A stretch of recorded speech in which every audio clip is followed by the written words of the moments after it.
ఒక చిన్న కథ.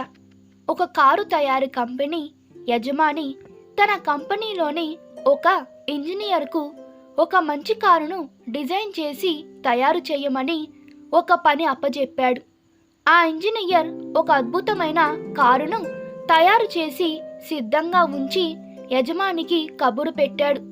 యజమాని వచ్చి ఆ కారును చూసి ఆశ్చర్యానందాలను వ్యక్తం చేయడంతో పాటు అతన్ని పనితనాన్ని చాలా మెచ్చుకున్నాడు. ఆ కారును కంపెనీ తయారు ప్రదేశం నుండి షోరూముకు తీసుకొద్దామని చూసేసరికి ప్రవేశ ద్వారం కన్నా కారు ఒక అంగుళం ఎత్తుగా ఉంది. కారును తయారు చేసే ముందు ఈ విషయం గమనించలేకపోయినందుకు ఇంజనీర్ లోపల చింతించి తయారీ ప్రాంతం నుంచి వెలుపలకు కారును ఎలా తీసుకురావాలో ఆ యజమానితో కలిసి ఆలోచించసాగాడు. అక్కడే ఉన్న పెయింటర్ కారును అలాగే బయటకు తీసుకువద్దాం, కారు టాప్ పైన కొన్ని గీతల నొక్కులు పడితే తర్వాత సెట్ చేసుకోవచ్చు అని సలహా ఇచ్చాడు. ప్రవేశ ద్వారం పగలుగొట్టి కారు బయటకు తీసుకువద్దాం, తర్వాత ద్వారాన్ని రిపేర్ చేద్దామని అసిస్టెంట్ ఆ ఇంజనీర్కు సలహా ఇచ్చాడు. ఈ రెండు సలహాలు విని యజమాని కన్విన్స్ కాలేకపోయాడు. ఎందుకంటే అలా కారుకు నొక్కులు గీతలు పడడం కానీ ద్వారాన్ని పగలుగొట్టడం కానీ మంచి శకునంగా అతడు భావించలేకపోయాడు. జరుగుతున్న విషయమంతా చూస్తున్న అక్కడే ఉన్న వాచ్మెన్ భయంగా సందేహిస్తూనే తన మనసులోని ఐడియా చెప్పాలని ఒక చిన్న సలహా సార్ అన్నాడు. అక్కడున్న వాళ్ళు నిపుణులే ఇవ్వలేని సలహాల్ని వాచ్మెన్ ఏమిస్తాడని ఆశ్చర్యపోయి చూస్తూ ఉండగా ఆ వాచ్మెన్ ఇలా అన్నాడు.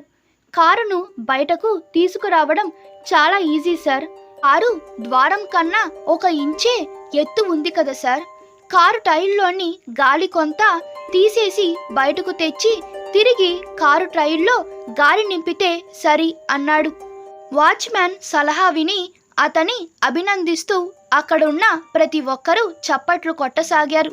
కాబట్టి కేవలం నిపుణుల అభిప్రాయం తీసుకొని మాత్రమే సమస్యలను విశ్లేషించవద్దు. ఒక్కొక్కసారి చదువుకొని తాతనో నానమ్మనో అమ్మమ్మనో వంటి తాము సామాన్యంగా భావించే వ్యక్తులు కూడా ఎంతో కష్టమని భావించని సమస్యను అతి సులభంగా పరిష్కరించవచ్చు. ఈ కథలో నేర్చుకోవలసిన మరో నీతి కూడా ఉంది. మిత్రులతోనో బంధువులతోనో గొడవ వలనో మరే కారణం వలనో అభిప్రాయ భేదాలు వచ్చినప్పుడు ఈ కథలోని కారులా మనం ఎత్తుగా వారి ఇంటి ప్రవేశ ద్వారం చిన్నగా ప్రవేశించలేని దానిలా కనిపిస్తుంది. అప్పుడు ఈ కథలోని వాచ్మెన్ సలహా పాటించాలి. నిజానికి మనందరం ఆనంద స్వరూపమైన ఆత్మ గలవారం. కానీ అనవసరమైనవి జమ చేస్తూ ఉంటే అశాంతితో బరువెక్కిపోతాము.